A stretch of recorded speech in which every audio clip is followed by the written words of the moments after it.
Right now at 5, gas prices are not only climbing across the nation, they're climbing right here in the 4 states.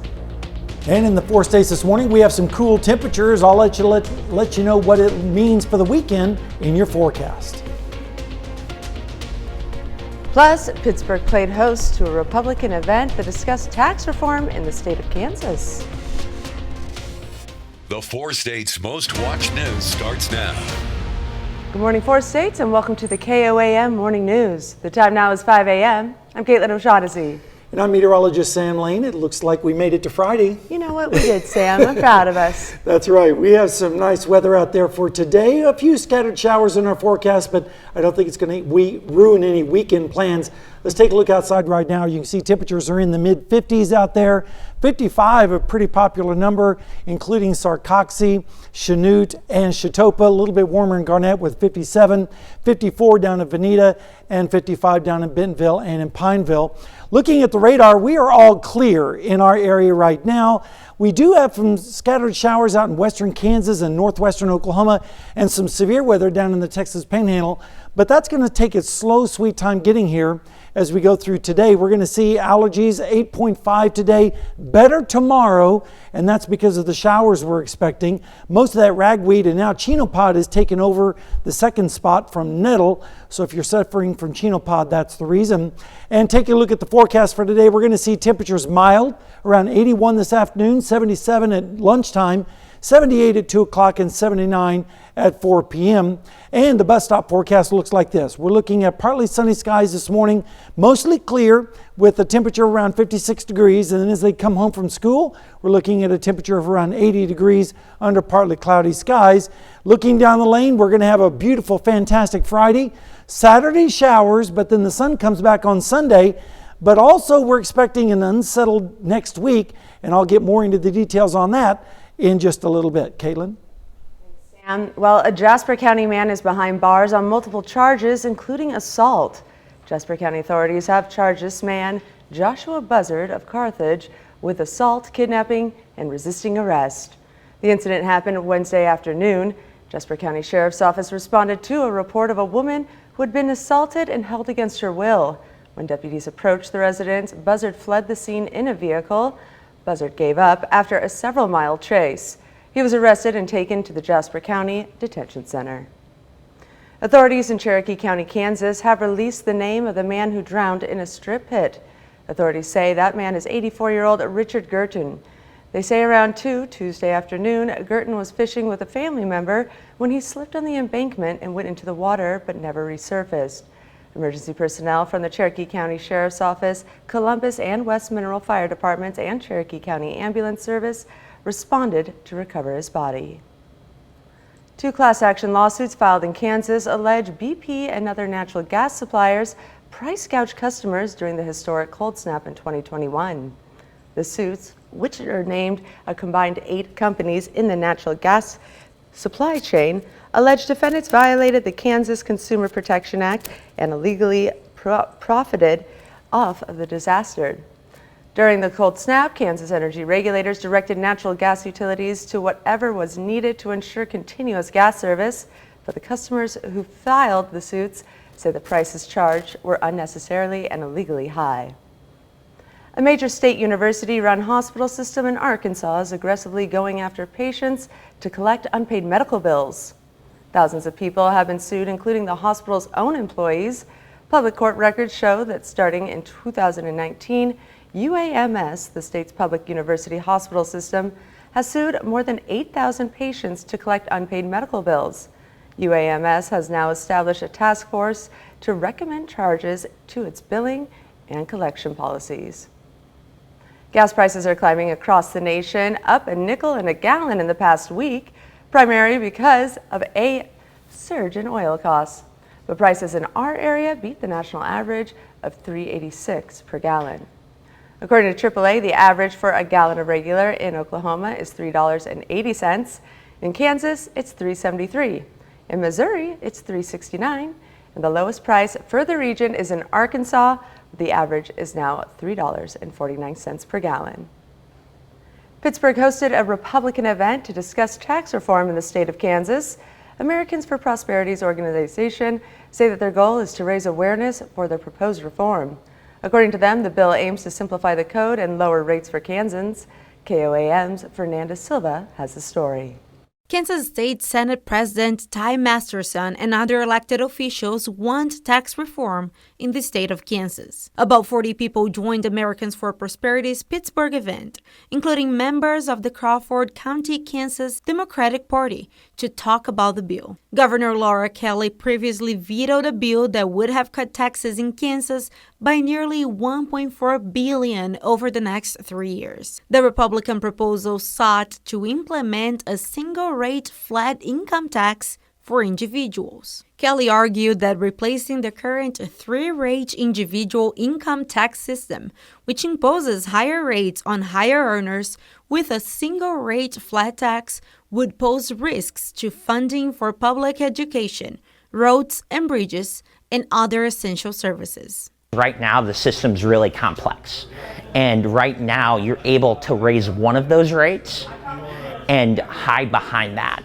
With a single rate tax, to raise that would to raise taxes for everyone. Currently, 13 states in the U.S. have a flat income tax. Kansas is one of 30 that have a graduated rate income tax. Well, the package that we're presenting is a tax cut for everybody. I don't care where you're at on the spectrum, from income, sales, retirees. Everybody has a cut, which is where we should be because we have so much cash in the bank right now. It's really not appropriate for government to store that up. Jordan Metcalf, Democratic Precinct Committee person for Crawford County, the single-rate flat income tax would not be beneficial for the state. Where we disagree on this is that that tax spending doesn't trickle down, it trickles up. And so the spending should be on the poor and the taxes should be on the wealthy, because that's how the money goes. When it comes to tax codes, Metcalf believes finding a balance is essential. A tax code that is too complicated prevents people who qualify for tax relief from getting tax relief. But having it too simple, you end up with people who have a lot of money just hoarding their money. In Pittsburgh, Fernanda Silva, KOAM News. According to the Republicans, to pass the legislation, they need to have a veto override, which would take 2/3 approval in both chambers. They say there was a vote off last year. Now, Senator Ty Masterson anticipates to bring that topic to the legislature in January. That's a look at this morning's top stories and weather in our first 7 minutes. Coming up on the KOAM Morning News. Webb City and Joplin face off in the volleyball court before they face each other in football. We'll have more details in sports.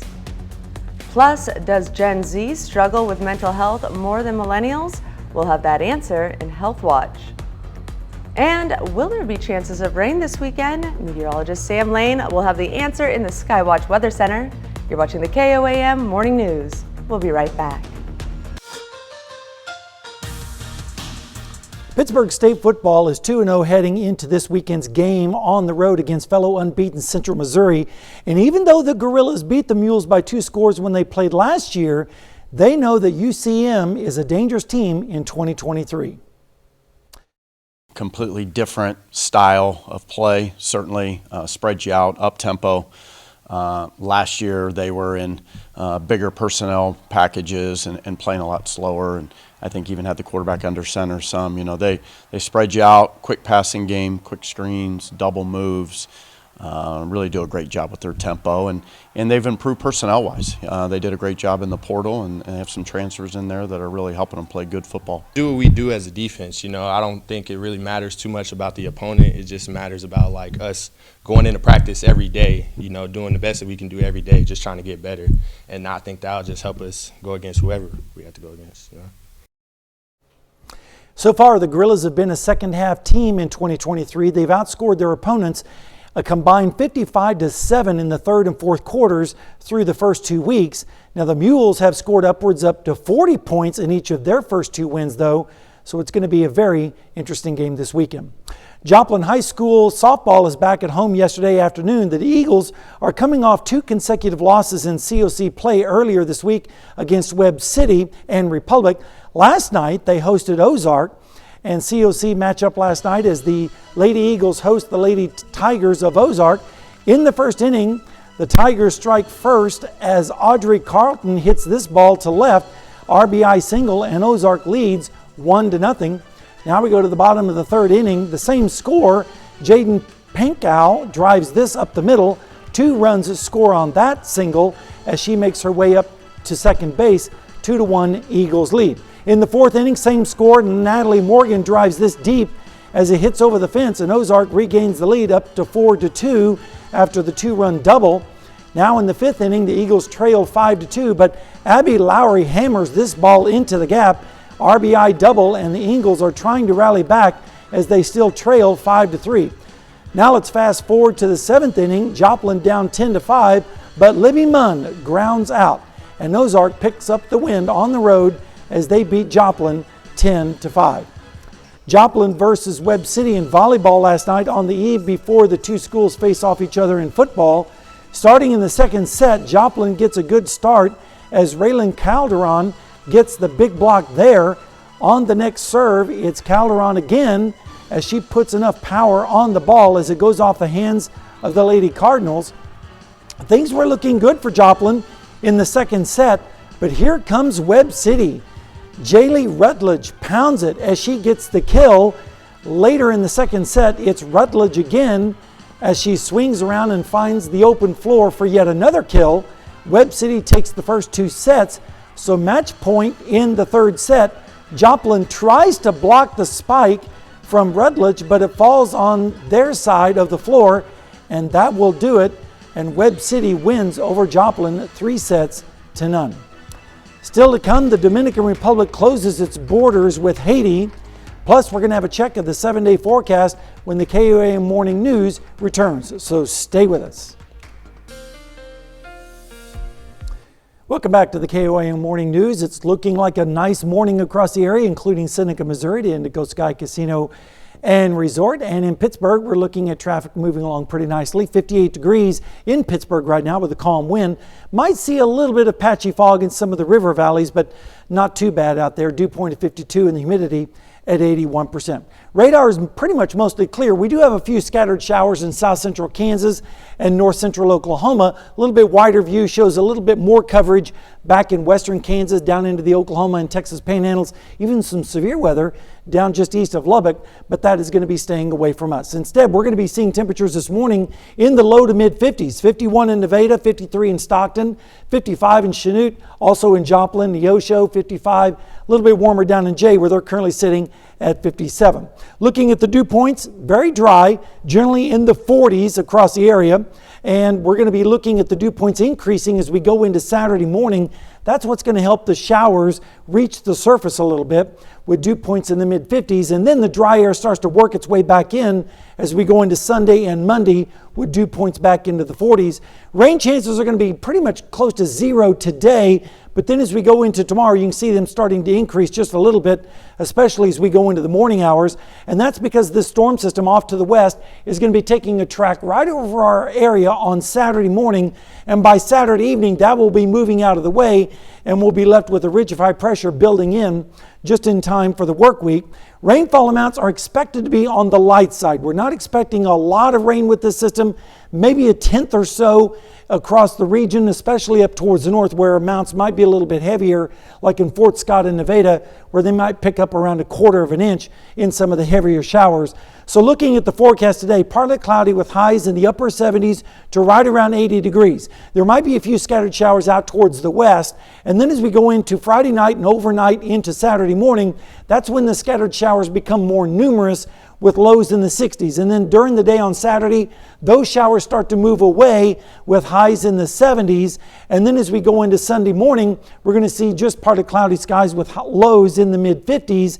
And then as we head into Sunday afternoon, lots of sunshine again with highs in the upper 70s to around 80 degrees. And over the next 7 days, here's the showers on Saturday, then drier for Sunday and Monday, and then more unsettled weather as we go into Tuesday and Wednesday and Thursday of next week, especially on Wednesday with highs in the 80s and lows in the 60s. Then we cool down a little bit in the morning in the 50s as we head towards the weekend with another chance of some scattered showers continuing into next weekend. Now stay with us because we're going to be right back after the break with Health Watch right after this.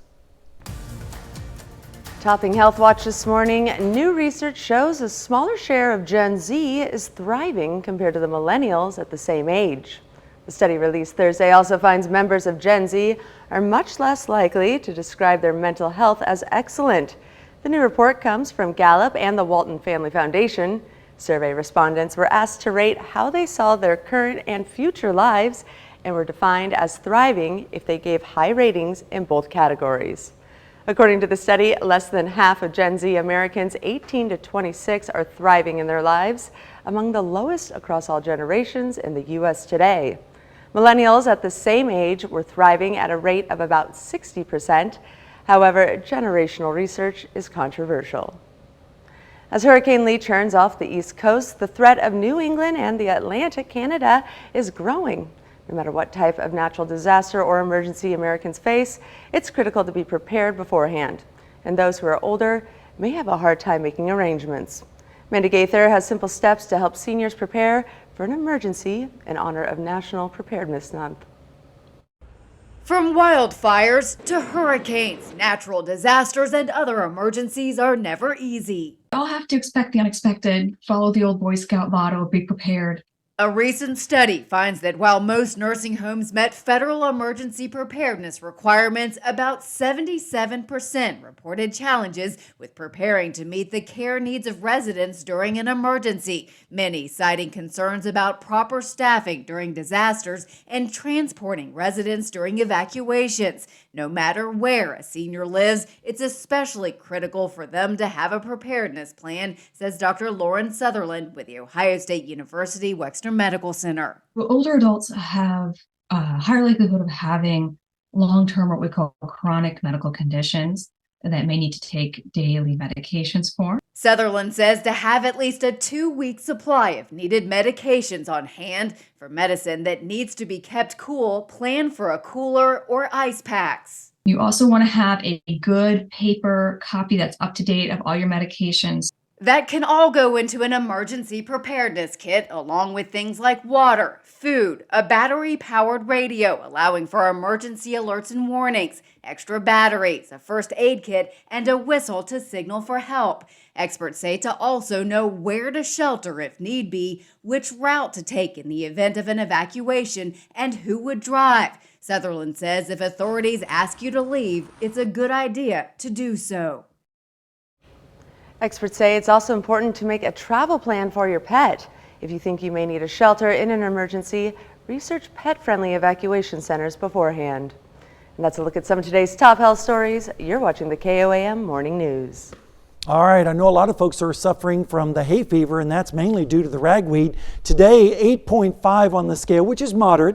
And then tomorrow, it's going to be a little bit better, 7.7, with most of that again being ragweed, chenopod, and nettle if you're suffering with that. And if we take a look at the forecast today, we're looking at partly cloudy skies with a high of 81, around 77 at lunchtime, 78 at 2 o'clock, and 79 degrees by the time we get off work around 4 p.m. Looking down the lane, we're looking at a fantastic Friday for you. Some Saturday showers though, but when the sun comes back on Sunday, just in time for more unsettled weather as we head towards the middle part of next week. Stay with us because we have more news and weather right after this. Right now at 5:30, we take you to Weir, Kansas, where we learn about the history of the fly swatter. And we're looking at pretty cool temperatures this morning across the area with readings in the mid-50s. I'll let you know what the weekend looks like. Plus, we learn about the Trailblazers, Lewis and Clark, with a series of history symposiums Crowder College is hosting. The 4 states' most watched news starts now. Good morning, 4 states, and welcome to the KOAM Morning News. The time now is 5:29 a.m. I'm Caitlin O'Shaughnessy. And I'm meteorologist Sam Lane, and we made it to Friday. The weekend is here. We did, and it's going to be a lovely weekend I at think that. so. A little bit of showers out there on Saturday, but I think Sunday is going to be salvageable. Right now we're looking at readings in the mid-50s, so it's kind of cool. You might need a light jacket out there, especially if you're going to be out and about this morning. But by this afternoon, we should see temperatures rising into the 70s and lower 80s. Right now, though, double nickel, a pretty popular number in Grove, Chautauqua, Chanute, Nowata, Pineville, Benville, all checking in with 55. A little bit cooler up to the north in Nevada right now with 51, but the cool spot, Greenfield, at 50 degrees on the hour. Rain is not to be found anywhere in the area, maybe a sprinkle or two up near Chanute right now, but that is about it. Bigger chance of showers and thunderstorms today is going to be out in western Kansas and northwestern Oklahoma. Also some big storms down in the Texas Panhandle producing some severe weather there.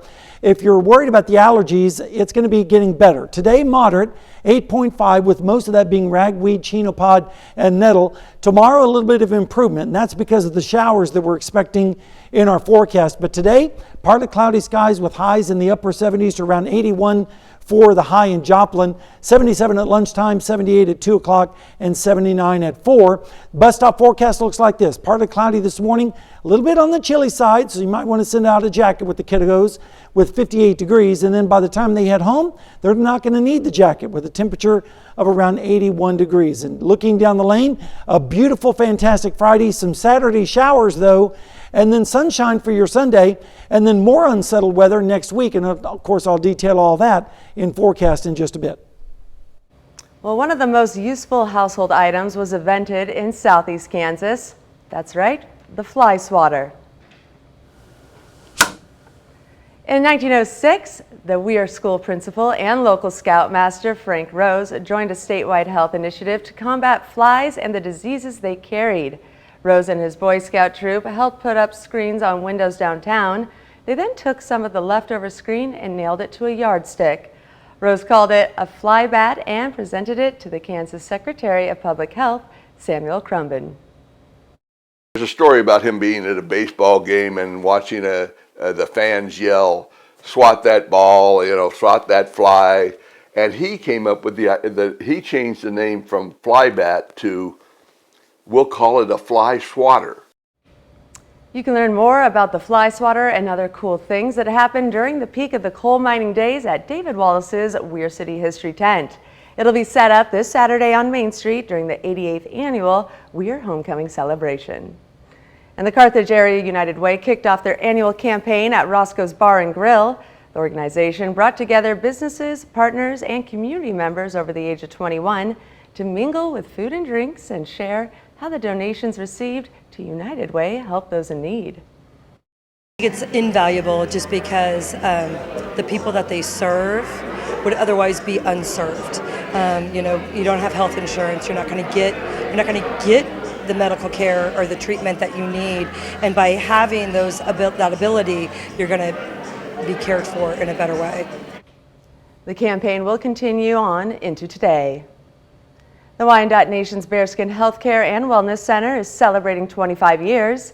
It started as a small facility, but through renovations and relocation, the center serves the tribal and non-tribal community alike. We're a little bit different as a tribal healthcare center. We also see non-tribal patients as well, and so we serve not only the tribal community in this area, but we also serve the local community as well. And the celebration will continue throughout the week. Crowder College is hosting a free history symposium series funded by the Missouri Humanities Council. Dr. Elliott West started the series with a presentation about American West before Lewis and Clark. The history symposium will feature different historians discussing an aspect of American folk history. The Missouri Humanities Council provided us with a grant that's going to fund actually 5 events. So in addition to Dr. West's talk today, there will be 3 more lectures and a musical event in April where we'll be able to welcome a group who will perform historically significant music from American folk and bluegrass. The next event is on October 5th. The Boys and Girls Club in Joplin invited kids and their family out to an after-school bash yesterday evening. All who attended were provided a meal, free merch, and a chance to win some awesome prizes, all with full support from partners and organizations in the community. It's fantastic that they all come out here because we're doing everything from flu shots to giving books away where kids can read. Having partners is amazing. We could not do it without them. You can find out more information about the Boys and Girls Club on their website. And today marks 60 years since the bombing of 16th Street Baptist Church in Birmingham, Alabama that killed 4 girls. Their deaths drew attention to the violent struggle for civil rights in Birmingham. Donna Backus spoke to a woman who was a teen activist at the time of the bombing about the events that led to that fateful and long night. 1963 is a year forever etched in Paulette Roby's memory. This church is sacred to me. 16th Street Baptist Church in Birmingham, Alabama, often served as headquarters for civil rights mass meetings and rallies in the racially segregated city. It was a place where we came, we learned, we was taught about nonviolent. We would have the nonviolent class downstairs. But the mass meetings mostly was in the sanctuary because they was crowded all the time. But on Sunday, September 15th, 1963, just before church began services, a bomb exploded. 4 young girls, Denise McNair, Cynthia Wesley, Addie Mae Collins, and Carol Robertson were killed. Dozens were injured. I just couldn't believe that someone would go that far. Roby was 13 at the time of the bombing and frequented the church as a youth activist. I couldn't grasp that at that age, at that time. And it scared me because I thought, where will you go now if you can't go to church? She was all too familiar with the violent backlash from segregationists. Months before the bombing, she was a part of the Children's Crusade, one of hundreds of students who peacefully marched to downtown Birmingham to demand an end to segregation. When they arrived, police were waiting with fire hoses and dogs. When they used those hoses on you, those hoses would take you down the street. Images of the force used on children and outrage over the bombing of 16th Street Baptist Church led to the passage of the Civil Rights Act of 1964.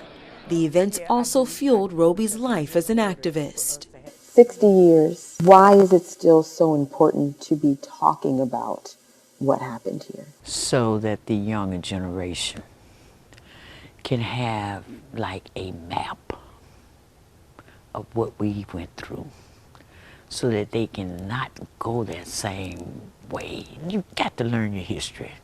If you don't know your history, you're doomed to repeat it. Danya Backus, CBS News, Birmingham, Alabama. Birmingham's white supremacists were immediately suspected in the bombing. Calls for the perpetrators to be prosecuted went unanswered for more than a decade. In 1977, Klan leader Robert Chambliss was convicted of murder. The case was reopened again in the 1980s and 1990s. 2 other former Klan members were convicted in the early 2000s, and a 4th suspect died before he could be brought to trial. That's a look at our top news stories coming up this half hour on the KOAM Morning News. Stepping on chewing gum can be kind of gross. However, we'll meet one artist who is turning chewing gum into art. Plus, a cruise ship that was stuck off the coast of Greenland is once again on the move. We'll have the latest. You're watching the KOAM Morning News. Topping World Watch, the president of the Dominican Republic, Luis Abinader, advised on Thursday that starting at 6 a.m. on Friday local time, they will close all their land, sea, and air borders with Haiti. This decision comes amid conflict over the construction of a canal in the Massacre or Dajabon River, which originates in the Dominican Republic and then borders with Haiti. The president indicated that the Ministry of Defense, including the Army, Navy, and Air Force, will be prepared to comply with the directive. Abinader had already ordered the closure of the main border crossing with Haiti in Dajabon and the suspicion of visas for Haitians, including those involved in the conflict in Haiti, due to the construction of a canal on the Massacre River. A cruise ship that ran aground off the coast of Greenland is once again on the move. The Ocean Explorer ran around Monday off the coast of Northeast Greenland National Park. It was freed early Thursday by another vessel, which was able to pull it from the fjord. The cruise ship was able to leave the area under its own power. No injuries to anyone on board as a result of the grounding, though 3 cases of COVID-19 were reported on board. No damage to the hull on the ship, but it will now head to the port so the ship's bottom can be checked, and passengers can grab flights back home. A tourist's worst nightmare. 2 American tourists in France became ill after an apparent outbreak of botulism. Christy Benner and her partner, Matt Jackson, allegedly contracted the disease after eating and drinking at a restaurant in Bordeaux. Benner was discharged from the hospital after a few days, but Jackson is still on a ventilator in the ICU, even though both were administered an antitoxin. And that's a look at some of your biggest headlines from around the world. We'll be right back. All right, we're looking at a mostly fair morning across the area, including Seneca, Missouri, with Indigo Sky Casino and Resort. Looking pretty nice out there. Also in Joplin, not too bad either. 59 degrees is what it feels like. Also an east-southeast wind at 5. Dew point's 51 degrees, so the humidity's up there at 75%. Nothing really on radar. There are a few scattered showers across south central Kansas this morning around Wichita, but a little bit more coverage in storms in northwestern Oklahoma, extending all the way down into the Texas Panhandle where there's some severe weather going on just east of Lubbock. But in our local area, we're looking at mostly fair conditions with temperatures very comfortable. 51 right now in Nevada and in Stockton for the cool spots. A little bit warmer in Independence with 57. Warmer still in Sedan with 59 right now, with east to southeasterly winds. Dew points, they're still low, generally in the 40s right now, so that's what's allowing those temperatures to drop quite significantly overnight. And we're looking at the dew points increasing tomorrow into the 50s across the area, and that's going to help with those showers and scattered showers and storms during the day on Saturday. But then as we go by Monday, we're going to be back into the 40s with the dew points and drier conditions. Over the next 36 hours, rain chances are going to be low today, almost zero. And then as we go into tomorrow, that's when the rain chances start to pick up just a little bit. Most of the rain activity is going to be on the light side. Here's the storm system that's going to be affecting us tomorrow. It's right now over Colorado. It will be moving to the south and east and swinging by during the day tomorrow, and then rapidly pulling out to the east. And then as we go into Monday, ridge of high pressure will start to build back in, and that will dry things out just in time for the next storm system to arrive the middle part of next week. Rainfall amounts are expected to be on the light side as we go into tomorrow. Heavier amounts up towards the north where they may pick up maybe a couple of tenths, maybe a quarter of an inch in some isolated areas, but most areas will be around a tenth of an inch or less, especially the further south you go. Here's a look at the forecast for today. Partly cloudy with clouds increasing as we go through the evening hours, with highs in the upper 70s to right around 80 degrees.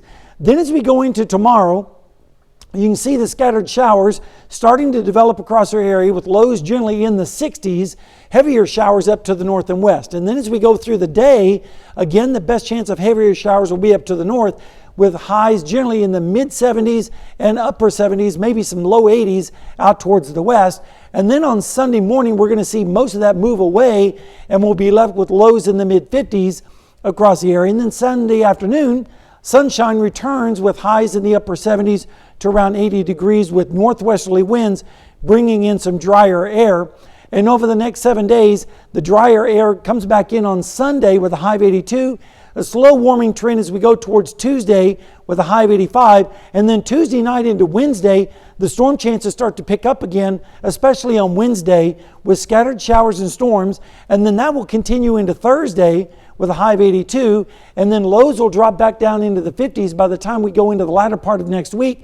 And next weekend, the scattered showers will continue with a 20% coverage of isolated storms. Stay with us because we have more news and weather when we come back from the break as the KOAM Morning News continues. It's a sticky situation many of us have found ourselves in at some point, stepping into a wad of tossed out chewing gum. One artist is trying to brighten people's day by turning those blobs into miniature masterpieces. Ian Lee has a story from London. There's a big, wide world under our feet, but woe if it sticks to the sole of your shoe. Where you see gum, British artist Ben Wilson sees a canvas. I'm taking something that's thrown away and discarded, and then hopefully utilising it and making it into something beautiful. Ben found a clever legal loophole to showcase his art. This has a whole narrative to it. Because no one owns the gum on the ground, he's technically not defacing public property. While Ben imagines each piece's potential, local governments just see a problem. Cleaning up wads of tossed out gum costs cities around the UK millions of dollars every year. The idea of painting gum popped into Ben's head 20 years ago. At his studio, he experiments with spearmint. I think it's mint. I'd found this little space where I could create a form of art, where I could be spontaneous and do something which evolves out of the place in which it's created in. He hopes his work gives people passing by something to chew on. I think it's very clever. I mean, just creative. He really makes this bridge like more cute and lovely than before. While Ben finds joy turning this trash into artistic treasure, he says it won't burst his bubble if people just throw their gum away. Ian Lee, CBS News, London. Ben Wilson, who has been dubbed Pavement Picasso by some, also creates little tiles that he leaves around London's subway to add a dash of color to people's days. And a NASA independent study team is out with a report yesterday morning that gives advice on how to better track unidentified and anomalous phenomena, or UFOs. They admit those flying objects are a big mystery, and their findings just scratch the surface. Madeline Rivera reports from Washington. In an unprecedented session of Mexican Congress, a researcher showed lawmakers what he and others say are bodies of non-human beings. None of these claims have been substantiated, but it's once again raising the age-old question of whether humans are alone. If there are bodies out there, I got to see it for myself. I have to see it to believe it. I got to touch it, put my hands on it. I don't know what non-human biologics are. I would like to learn more. Eventually, the public might get more information. On Thursday, NASA released its findings after an independent team's year-long study into UFOs. I just hope they're completely transparent. However, the report is only meant to inform NASA about the data it needs to better track UFOs, like using artificial intelligence and the public's input. They also say the threat is self-evident. The top takeaway from the study is that there is a lot more to learn. The group of 16 experts did not find that UFOs originate from extraterrestrial life, but they also did not have access to classified documents. Interest in UFOs is spiking after a whistleblower testified before Congress in the summer, accusing the U.S. government of covering up evidence of non-human intelligence, and that has some lawmakers wanting everything out in the open. That's all I said during the hearings. Don't bring me any little green man. Don't bring me flying saucers. Just bring me transparency. The Department of Defense launched a website that allows the public to review declassified information on UFOs. It would also give government employees and service members the chance to submit reports about sightings. We'll be right back. There's no limit to what knowledge you can gain because Friday is National Online Learning Day. Most kids are pretty familiar with online learning because of all the remote classes during the pandemic. As a result, many schools today have online learning components. It also gives students a chance to collaborate and explore with peers and teachers instead of doing homework alone. But online education is for everyone. There are so many free and inexpensive courses out there, and you can learn just about anything with the click of a mouse. And if you really want to get into it, earn a college degree. Online courses are so common these days, most traditional colleges and universities offer programs that are mostly or entirely taught online. Bye, bye, bye, it turns out was a lie. Orlando's most or second most, depending on who you ask, popular boy band NSYNC is back. The now middle-aged man band has released a 40-second tease of a brand new song. It's the first they've recorded together in 21 years. The song Better Place doesn't signify a new album, at least not yet. It's from the soundtrack to the upcoming Trolls Band Together movie. NSYNC member Justin Timberlake voices one of the characters in the film. Anxious fans can hear it and take you to abetterplace.com. It comes 2 days after NSYNC made a surprise appearance together at the MTV Music Video Awards. They were there to present elated fan Taylor Swift with an award. A new study in the Journal of Geophysical Research Planets found a spacecraft that was left by the U.S. on the moon's surface in 1972 could be causing moonquakes. The Apollo 17 lunar lander module is sitting a few hundred yards away from instruments recording the small tremors. The analysis offers new insights into how the moon responds to its surroundings and what can affect its seismic activities. The rumbles are not dangerous and likely would be undetectable to humans standing on the moon's surface. All right, no moonquakes here in the 4 states. Instead, we're left with mostly fair skies this morning, increasing to partly cloudy by this afternoon with highs in the upper 70s to lower 80s. And then as we head through the overnight into tomorrow morning, we're going to see those scattered showers developing across our area with lows in the mid 60s. And then as we go through the day on Saturday, notice the showers start to move across our region, especially up towards the north. with highs on Saturday afternoon in the mid 70s and then upper 70s, maybe some lower 80s out towards the west. Then as we go into Saturday night into Sunday morning, all of that will start to move away. Winds will turn around to the north and west, and we'll see lows in the mid 50s. And then as we head into Sunday afternoon, partly cloudy skies with northwesterly winds, a very pleasant day with highs in the upper 70s to low 80s, especially out towards the west. And then as we look at the next 7 days, we're looking at the showers tomorrow, and then Sunday dry, Monday dry, and then more scattered showers possible in the western sections on Tuesday afternoon after a high of 85. Then a better chance of scattered showers and storms on Wednesday and Thursday of next week. And then as we go towards next weekend, the showers continue on an isolated basis with highs in the upper 70s to low 80s and lows in the 50s. Stay with us because we have more news and weather right after this. Right now at 6, a group in Kansas proposes to simplify the tax code in the Sunflower State. And it's kind of chilly in the Sunflower State this morning with readings in the mid 50s. I'll let you know what the weekend looks like in your forecast. Plus, 2 lawsuits are filed in Kansas after customers allege price gouging from natural gas companies during the 2021 cold snap. The 4 states' most watched news starts now. Good morning, 4 states, and welcome to the KOAM Morning News. The time now is 6 a.m. I'm Caitlin O'Shaughnessy. And I'm meteorologist Sam Lane, and I'm so glad it's Friday. Absolutely, Sam. We made it. We do. And we're needing some nice weather across the area, and we're going to have it today with temperatures starting off this morning on the cool side, generally in the mid 50s. A few lower 50s up to the north, like in Fort Scott, Nevada, Stockton, and Greenfield, with 51 degrees at all those places. A little bit warmer out in Howard, where they're currently sitting at 62, with a little bit more in the way of cloud cover. And you can see mid 50s pretty much in the metro area right now. Rainfall is not really to be found, just a few sprinkles and light showers out towards the west. And that's where they're primarily going to stay today. A little bit wider view shows those showers extending back into southwestern Kansas, northwestern Oklahoma, and the Texas Panhandle, where there's some severe weather going on there.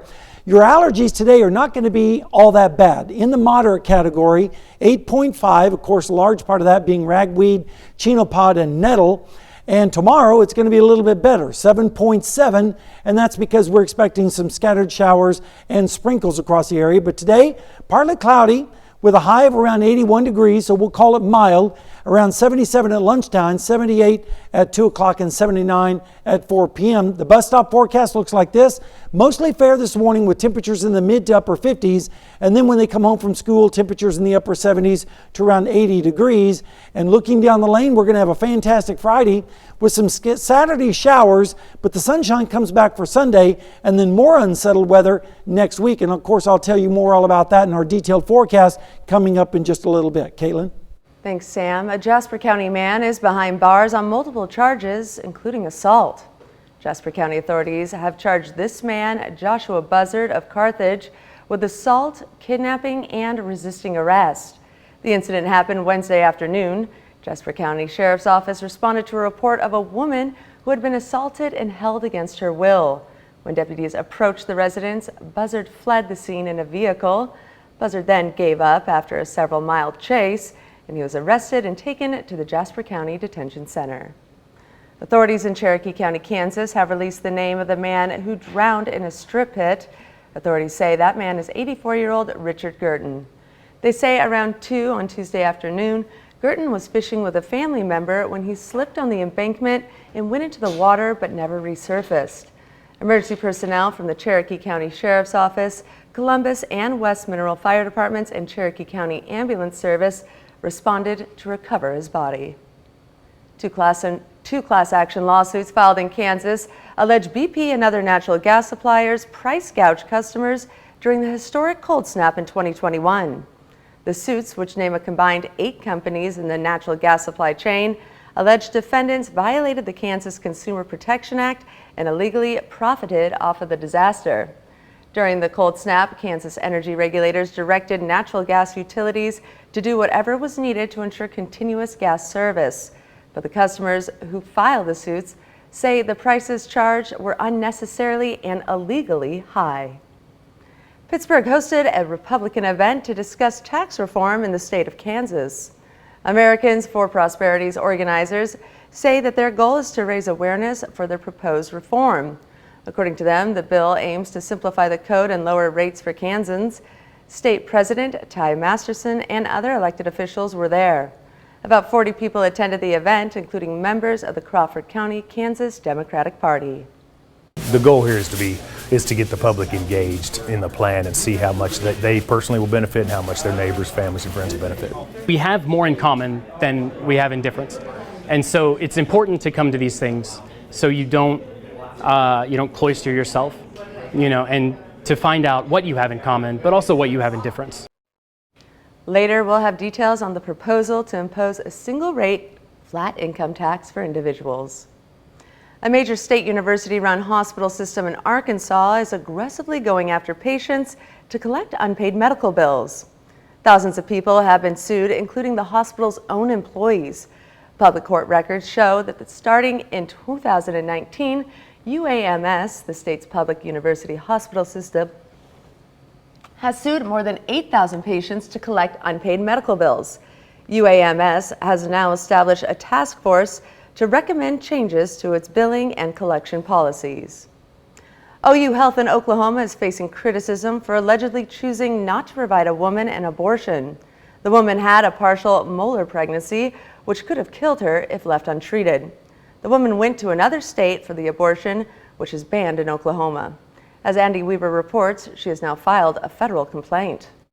This is the 16-page complaint filed by J.C. Staton and her attorneys with the Center for Reproductive Rights. In it, attorneys claim that OU Health staff acknowledged Staton's partial molar pregnancy could kill her if gone untreated. She told me that it was a dangerous condition where the pregnancy develops intertwined with the tumor due to the extra genetic material, and it can become cancerous. But that an abortion could not be performed unless the woman was crashing or on the verge of a heart attack. They couldn't touch me until I was crashing, and that we should wait in the parking lot until I was about to die. The complaint argues OU Health and their children's hospital had no legal basis to deny the abortion for Staton, and that the state's 4 abortion bans allow for medical emergencies, but also acknowledge that providers are confused by what the law actually allows. Attorneys for Staton want feds to investigate and penalize OU Health for any violations of federal or Oklahoma law. We will never get over what happened to us, turned away from so many hospitals, where skilled and caring doctors could not act to save my life. OU Health released a statement which read in part, quote, "Our healthcare complies with state and federal laws and regulatory compliance standards," end quote. And that's a look at this morning's top stories and weather in our first 7 minutes. Coming up on the KOAM Morning News, why auto workers walked off the job at 3 U.S. assembly plants overnight. Plus, why the Senate has launched a formal inquiry into the Coast Guard's handling of sexual assaults. And meteorologist Sam Lane returns with another look at your Friday forecast. You're watching. We'll be right back, but first, here's a look at the Cornell Complex in Joplin.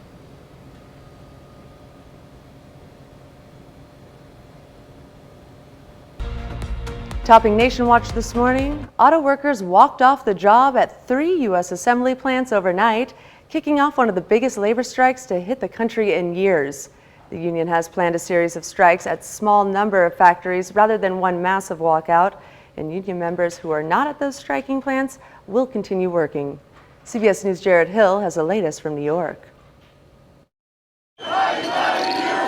For the first time ever, the United Auto Workers began a strike against the big 3 automakers at the same time. The money is there, the cause is righteous, the world is watching, and the UAW is ready to stand up. This is our defining moment.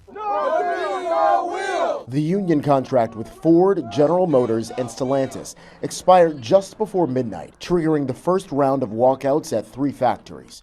A GM plant in Missouri, a Stellantis plant in Ohio, and a Ford plant in Michigan. We put everything back in place and we just walked out. Production operator Bianca Harris found out her plant would strike just before her lunch break. We want to be able to provide long-term for our family, so I was pretty honored to be called upon to strike first. The UAW is seeking up to a 40% raise, while the 3 automakers are offering about half that. Also on the wish list, a 32-hour work week and the return of pensions, non-starters for the car companies. The union also wants to phase out concessions made in 2008 when car makers teetered on the verge of collapse. The big three have been on a roll of big profits over the last decade, totaling more than $20 billion this year alone. It's a big deal for us. We need to get compensated. Ford, GM, and Stellantis all put out statements overnight saying they were disappointed with the strike while vowing to continue working toward a fair agreement.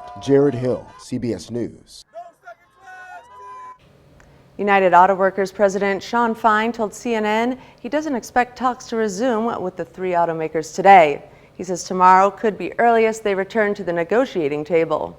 The UAW plans to hold a rally in downtown Detroit for later today. And tech giant Google has reached a $93 million settlement with the state of California in its tracking location case.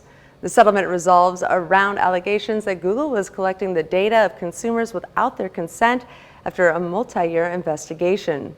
On Thursday, California Attorney General Rob Bonta said Google accepted taking future actions to prevent those practices.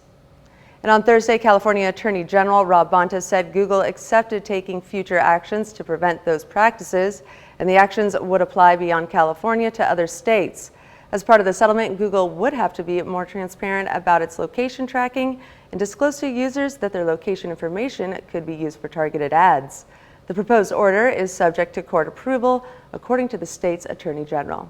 A Google spokesperson said that they're consistent with improvements that they've made in recent years, and they've settled the matter, which was based on outdated product policies that they changed years ago.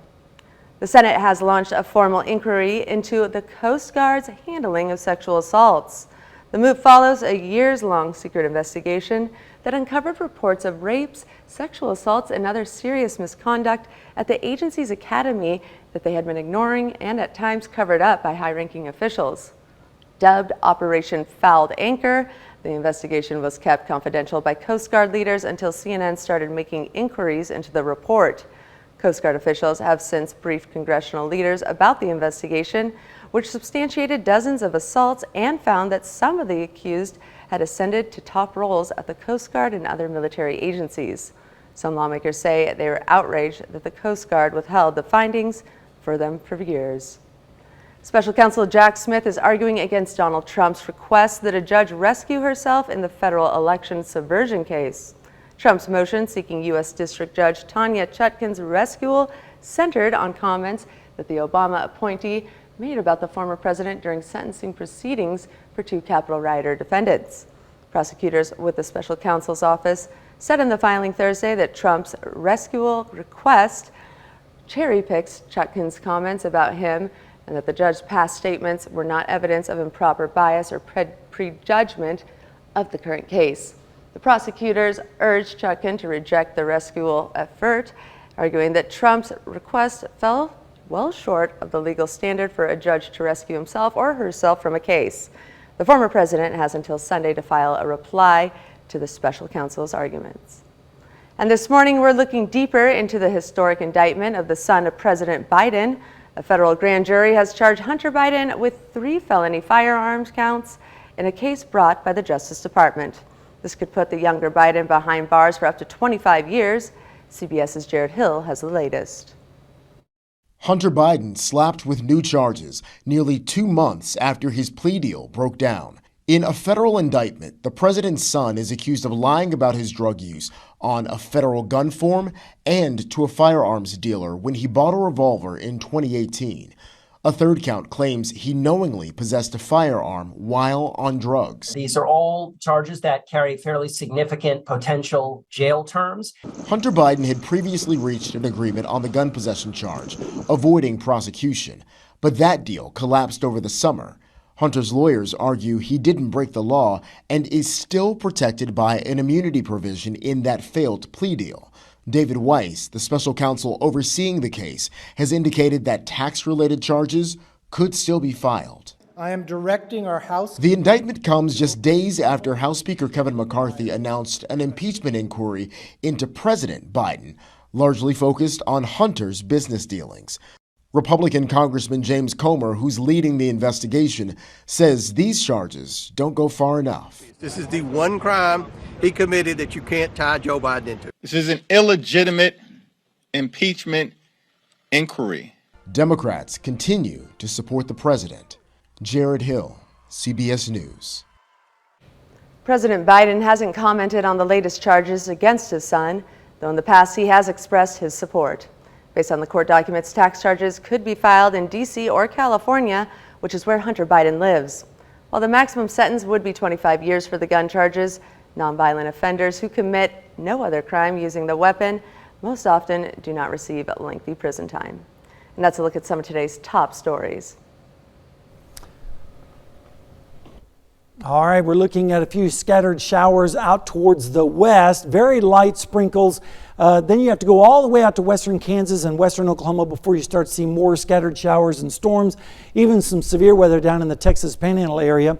In our area, we're going to be looking at partly cloudy skies today with a high of around 81 degrees, mild conditions, 77 at lunchtime, 78 at 2, and 79 at 4 o'clock this afternoon. Looking down the lane, we're going to have a fantastic Friday for the most part.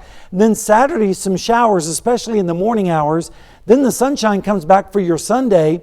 And then next week, we have a series of storm systems that will be affecting our weather as we go towards the middle part of next week, all the way to next weekend. And of course, I'll detail all that for you in our detailed forecast coming up in just a little bit. Stay with us because the KOAM Morning News returns right after this break. Actor Sean Penn's latest movie is not filmed on a Hollywood set. It takes place on the front lines of the war in Ukraine. Michael George sits down with the actor to talk about how the movie Superpower changed him. This was a living room, that was a bedroom. Thousands of miles from the comforts of Hollywood, actor Sean Penn takes us to the front lines of Ukraine in his new film, Superpower, and reveals a part of himself audiences don't usually see. When you first went to Ukraine, this is not the film that you originally set out to make. Not at all. Penn originally planned to make a lighthearted profile of Volodymyr Zelensky, the comedic actor turned president. But as they were filming in Ukraine, Russia launched its brutal invasion. People want to forget what's going on in the East, believe me, and now they destroyed everything on the East. Over 7 visits to Ukraine, Penn forged a deeply personal relationship with President Zelensky. I have tremendous affection and an enormous respect for him and for what he represents of all Ukrainians. You even went to the front lines, at one point 150 meters away from the Russian advance. Why did you feel it was important to get that up close? I think that if there's a value that I can bring to something, and that we, in the making of this film, can bring to something, you want to give the context. Can I be very blunt? You're Sean Penn. Nobody's going to be responsible for you dying on the front line. Penn hopes the film shows Americans how desperately Ukraine needs military support. The war they're fighting is led by freedom, but it can't be fought, in this case, sadly, without weapons, and we should be giving them everything they need yesterday. If we committed the way that you're talking about, do you think this war could have already been won? No question about it. And he hopes Ukraine's determination serves as a model for the rest of the world. Where you have unity, you have courage, you have power, you have principle, you have pride. Can we as Americans learn from the Ukrainian people? I think if we don't, we're over. Michael George, CBS News, New York. Superpower premieres on Paramount Plus Monday, September 18th. CBS News is a part of Paramount. And we're looking at mostly fair skies this morning, including Seneca, Missouri at Indigo Sky Casino and Resort. The big question is, what does the weather look like for the weekend? Well, I'll have the answer to that coming up in just a little bit when the KOAM Morning News keeps rolling on.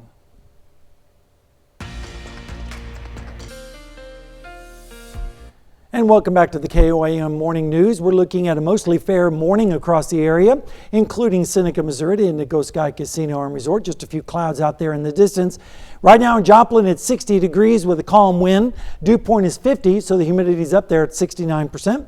And the visibility currently is at 10 miles. We do have a few sprinkles on radar, but they're way out to the west. And in Greenwood County, just maybe a sprinkle here or there. The rain starts to pick up a little bit more in western Kansas, southwestern Kansas, northwestern Oklahoma, and the Texas Panhandle, where there's some strong to severe weather going on there. In our local area, though, we're looking at very mild temperatures, even cool up to the north in Nevada right now, where they're 50 51 in Stockton and in Fort Scott, as well as Lamar and Cassville. 55 for our friends in Grove, as well as Nowata. A little bit warmer in Sedan at 57, and 58, the warm spot in Parsons and in Neodesha. Dew points are generally in the 40s this morning. That's what's allowing those temperatures to really drop at night with clear skies and low dew points. We start to see those temperatures really to rock bottom out.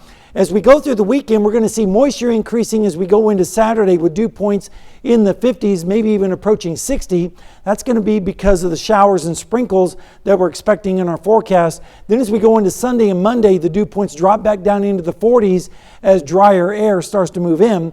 Today we're going to stay for the most part dry with 0 rain chances for the most part.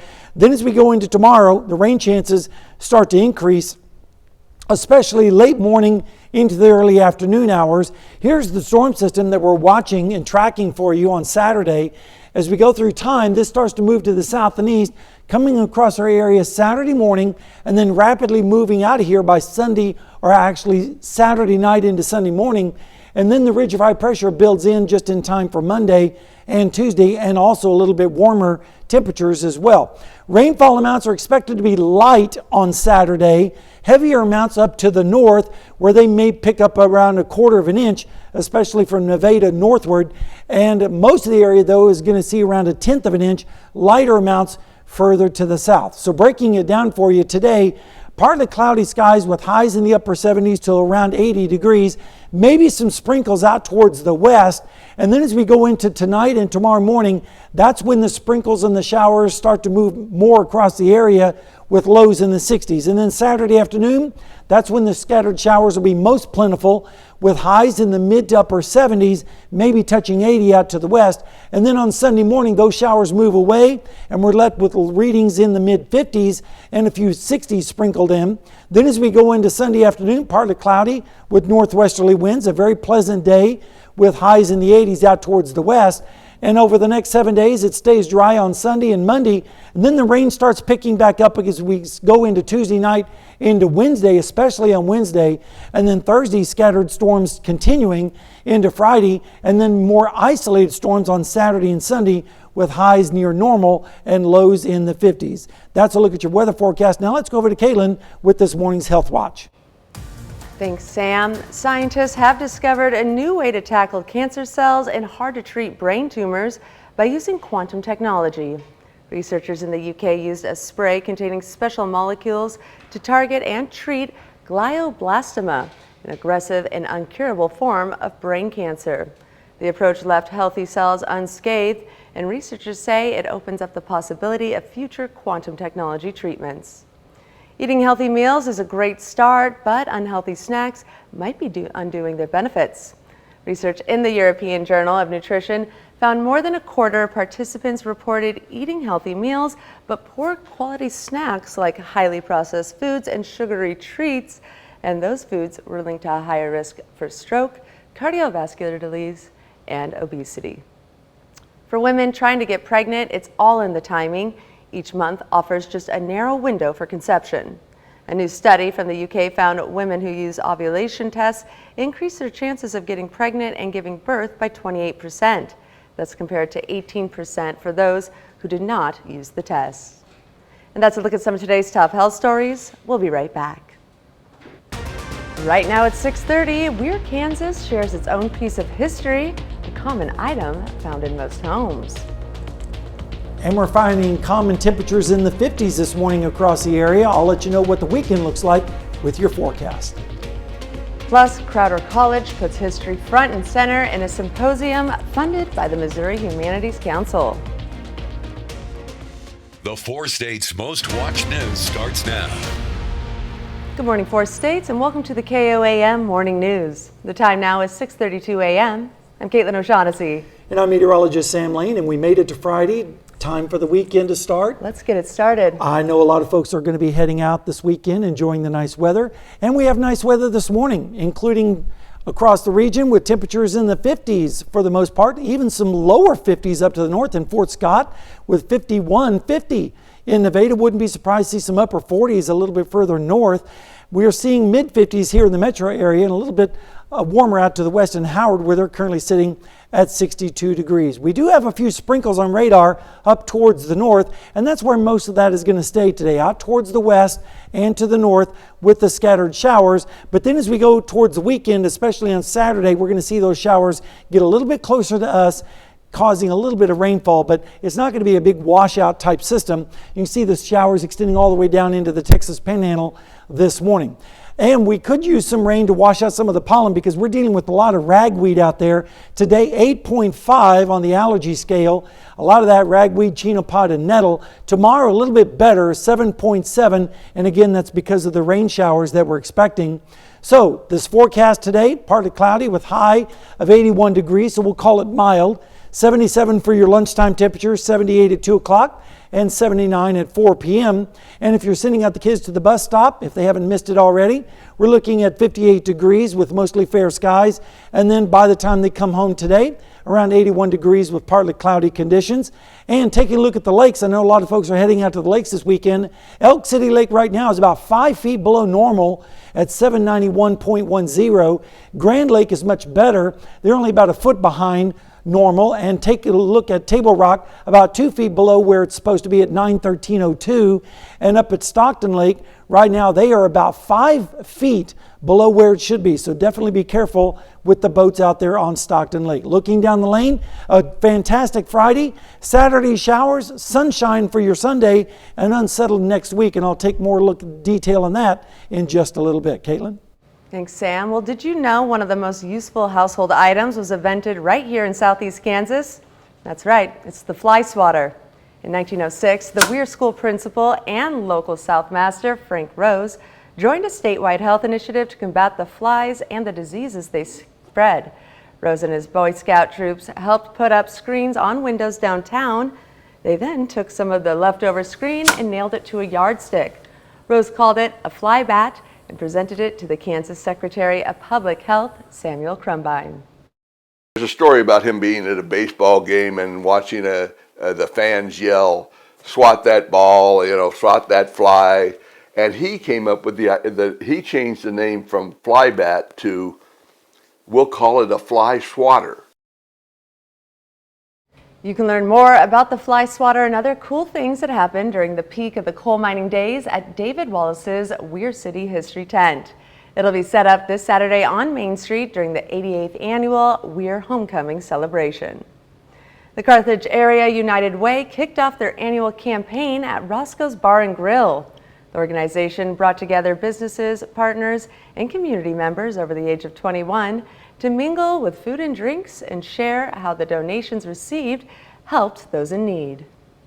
It's invaluable just because the people that they serve would otherwise be unserved. You don't have health insurance. You're not going to get the medical care or the treatment that you need.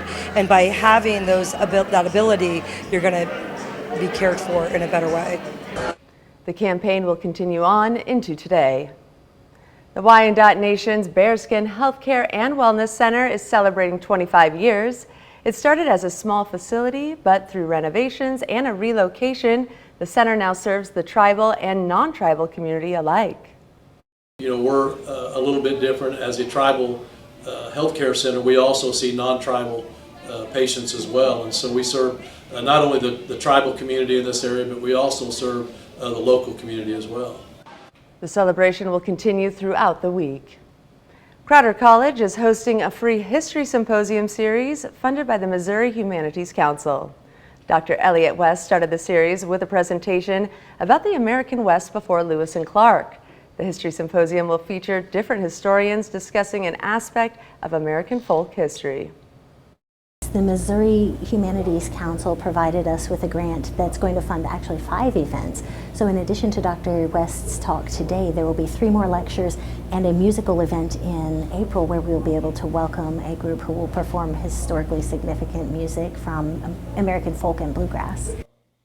The next event is on October 5th. And the Boys and Girls Club in Joplin invited kids and their family out to an after-school bash yesterday evening. All who attended were provided a meal, free merch, and a chance to win some awesome prizes, all with full support from partners and organizations in the community. It's fantastic that they all come out here because we're doing everything from flu shots to giving books away where kids can read. Having partners is amazing. Like, we could not do it without them. You can find out more information about the Boys and Girls Club on their website. And that's a look at our top news stories coming up this half hour on the KOAM Morning News. We have our very own Shannon Becker joining us in studio to talk about his big 3 news stories of the week. And we're looking at a beautiful sunrise across the 4 states with just a few clouds out there. But what about the weekend and the rain chances? Well, I'll have the answer to that in your forecast when we come back. But first, let's take a look live in downtown Joplin at the Cornell Complex as the KOAM Morning News continues on.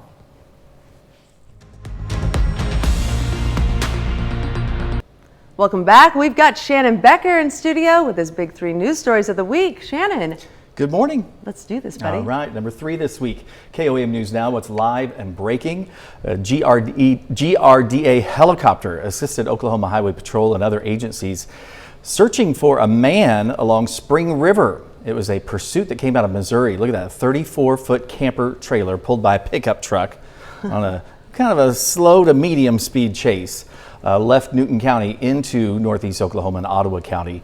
1 person in that pickup was detained and then arrested on outstanding warrants. 2nd person was never located. Number 2 story, KOAM News Now. Speaking of Newton County, just across the line there in Newton County on Highway 43 and Kentucky Road, a 34-acre property was searched in a search warrant this last Sunday night. 1 person arrested, now facing charges. That is the person who lives on the property. Weapons charges along with drug charges. Some of those weapons had silencers, automatic weapons, so a little bit higher level of felonious activity. Neighbors say it's about time. There's been a lot of activity going on at that property for the last couple of years. Our number 1 story, Friday night, homecoming, Joplin High School. A referee on the field collapses down right near the middle of the field, right on the 50-yard line. Met's ambulance was on the scene there, but a lot of different medical professionals jumped out of the stands to go immediately to the man's aid. He did suffer a cardiac arrest, and they used the AED to shock him. Now, not confirmed, but I heard that after they shocked him one time, he came to and he said, "Don't do that again." So he was awake in the ambulance. Amazingly, he did suffer a cardiac event. He is recovering, and so that's pretty great news, right? That is great news. Our bonus story of the week, the Jake Reed Memorial Bridge, our fallen officer. This is some body cam from 2019. Why did they name the bridge after him?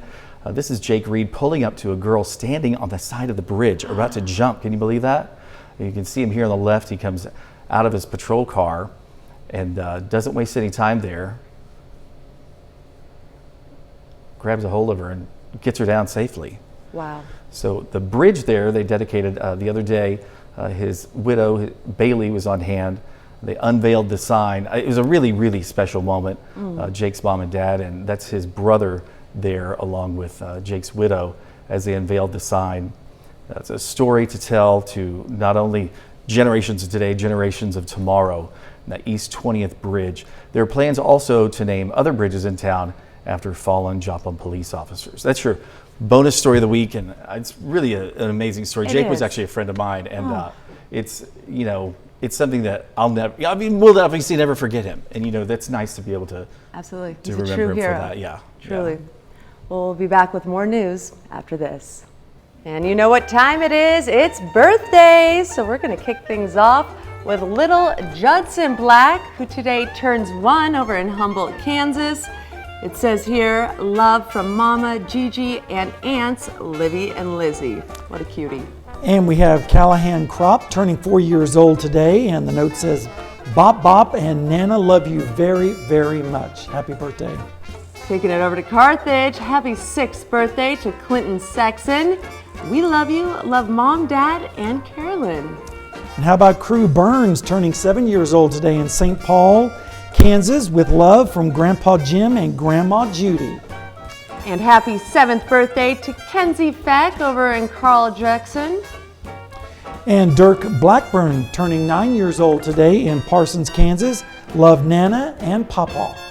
Oh, and we got a sweet 16 for Cooper O'Brien over in Oswego. Happy birthday, Cooper. And Glenn Green turning 4 years old, the big 4-0 in Weir, Kansas. Love Jamie, Charity, and your whole family. And happy birthday to Natalie Mast of Joplin. She is our KOAM commercial producer and James Mast's wife. Good looking couple there. All right, David Eddington over in Columbus, Kansas, celebrating a birthday today. And happy birthday to Becky Mangarelli. She turns 50 today over in McCune, Kansas. And she's still as beautiful as ever from husband Darren. And Georgetta Susser, 76 years old from Chinook, Kansas. Happy birthday, Georgetta. Happy birthday to Chris Flores over in Fredonia. Norlee Chad turning 89 today in Cherokee. Happy birthday, Norlee. All right, and happy 22nd anniversary to Jason and Amanda Beard over in Columbus, Kansas. Congrats, you two.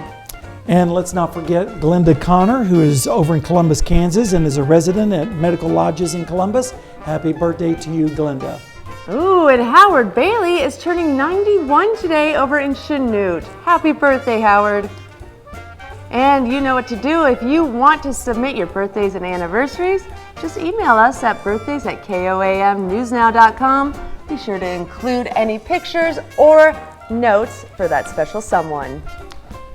All right, and if you are celebrating your birthday today, looking pretty good out there with partly cloudy skies, just a few clouds off in the distance, including Seneca, Missouri, to Indigo Sky Casino and Resort. And in Joplin, you see those mid-level cumulus, alto cumulus clouds off in the distance. Right now, we're looking at 60 degrees with calm winds, and the dew point's 50 with a humidity of 69%.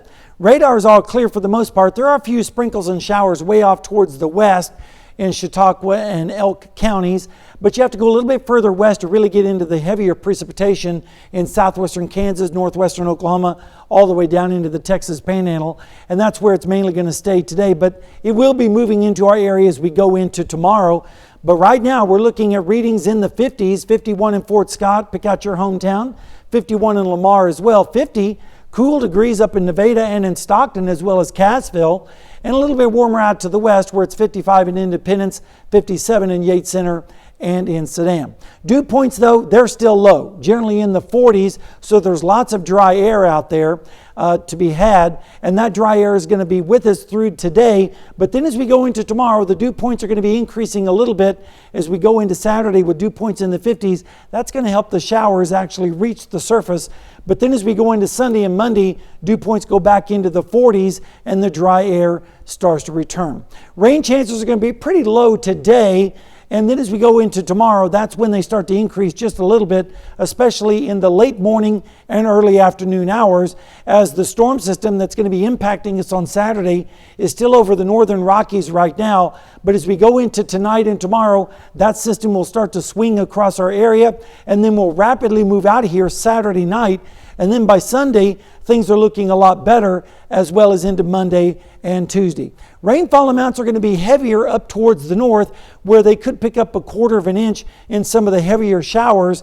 Most areas will get around 1/10 here in the metro area, and lighter amounts the further south you go. So breaking it down for you, increasing clouds today with highs in the upper 70s and lower 80s. And then tomorrow, that's when the showers start to move in, especially in the late morning hours with lows in the 60s. And then in the mid-afternoon, that should start to move away with highs in the mid-70s. And then as we go into Sunday morning, lows dropping back down into the 50s. And then as we head into Sunday afternoon, looking great with northwesterly winds, highs in the 70s. And over the next 7 days, we're expecting dry weather on Sunday and Monday. Then the showers come back late Tuesday, but especially on Wednesday into Thursday as we start to see more scattered showers and storms. Coming up when the KOAM Morning News switches over to Fox 14, fall is all around us, and with just over 6 weeks to go before Halloween, some kids in Europe are getting into the spirit with some spooky lessons in how to become a vampire. We'll be right back. Here's a check of today's top headlines, the news you need to know before you head out the door. A Jasper County man is behind bars on multiple charges, including assault. Jasper County authorities have charged this man, Joshua Buzzard of Carthage, with assault, kidnapping, and resisting arrest. The incident happened Wednesday afternoon. Jasper County Sheriff's Office responded to a report of a woman who had been assaulted and held against her will. When deputies approached the residence, Buzzard fled the scene in a vehicle. He then gave up after a several-mile chase. He was arrested and taken to the Jasper County Detention Center. And 2 class action lawsuits filed in Kansas allege BP and other natural gas suppliers price gouged customers during the historic cold snap in 2021. The suits, which name a combined 8 companies in the natural gas supply chain, allege defendants violated the Kansas Consumer Protection Act and illegally profited off of the disaster. During the cold snap, Kansas energy regulators directed natural gas utilities to do whatever was needed to ensure continuous gas service. But the customers who filed the suits say the prices charged were unnecessarily and illegally high. A major state university-run hospital system in Arkansas is aggressively going after patients to collect unpaid medical bills. Thousands of people have been sued, including the hospital's own employees. Public court records show that starting in 2019, UAMS, the state's public university hospital system, has sued more than 8,000 patients to collect unpaid medical bills. UAMS now established a task force to recommend changes to its billing and collection policies. That's a check of today's top headlines, the news you need to know before you head out the door. All right, we're looking at partly cloudy skies today with highs in the upper 70s to around 80 degrees, especially out towards the west and south. Some sprinkles are possible as well, but those sprinkles and showers are going to increase as we go into tomorrow morning, especially late morning and early afternoon with lows in the 60s. And then as we go into the afternoon, we're going to see winds switching around to the north and west and highs generally in the mid to upper 70s. And then Sunday morning looks pretty good with lows in the mid 50s. And Sunday afternoon under northwesterly winds, we're going to see partly cloudy skies and highs in the upper 70s, again, lower 80s out towards the west. Looking at the next 7-day forecast, dry on Monday and Sunday, and then more storms come back in on Tuesday, Wednesday, and Thursday. So not a bad forecast for this weekend after all. Looks like a great weekend if you ask me. Well, coming up today at noon, we're making Old World harvest casserole in the Mr. Food Test kitchen. Your morning news continues, of course, on KOAM with CBS Mornings. Coming up on the CBS Mornings, David Begenod has the emotional story of a reunion with a woman and her dog and the Good Samaritan who found the pet after it had gone missing for over 3 weeks. Or you can switch on over with us on Fox 14, where your only local morning news continues. This morning, fans of Mortal Kombat can now test their might in a brand new version of the video game. Plus, of course, Shannon Becker comes back into the studio to tell us about his big 3 news stories of the week. All right, well, that'll wrap it up for us now. We'll see you right back here on Monday morning and again today at noon.